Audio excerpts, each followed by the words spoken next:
اگر آپ اللہ کی رضا، اپنے رزق میں برکت اور آخرت کا بڑا اجر چاہتے ہیں تو آج ایک ایسی نیکی جان لیجئے جسے ہر شخص کر سکتا ہے، چاہے اس کے پاس مال کم ہی کیوں نہ ہو۔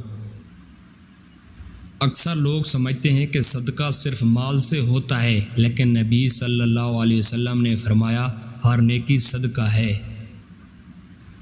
یعنی اگر آپ کسی کی مدد کریں، اچھی بات کہیں، کسی پریشان شخص کی دلجوئی کریں یا کسی بیمار کی عیادت کریں تو یہ بھی صدقہ ہے۔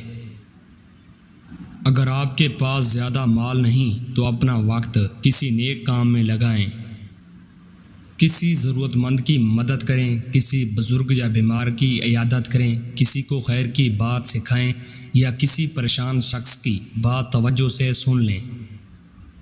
اگر یہ سب کام صرف اللہ کی رضا کے لیے ہوں تو انشاءاللہ آپ کو اس کا اجر ملے گا، کیونکہ ہر نیکی صدقہ ہے۔ جہاں ممکن ہو اپنی نفلی خیرات اور صدقہ پوشیدہ رکھیں۔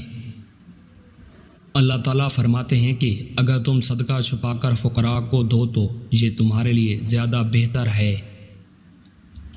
پوشیدہ نیکی اخلاص کو بڑھاتی ہے اور ریاء سے بچاتی ہے۔ آج ہی ایک نیکی صرف اللہ کی رضا کے لیے خاموشی سے کریں۔ اللہ کسی کی نیکی ضائع نہیں کرتا اور بہترین بدلہ وہی عطا فرماتا ہے انشاءاللہ۔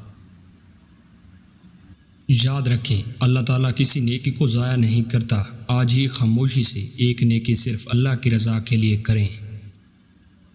اگر یہ بات اچھی لگے تو اسے دوسروں تک بھی پہنچائیں، شاید اللہ آپ کو بھی اس کا اجر عطا فرما دے۔ کمنٹ میں لکھیں انشاءاللہ۔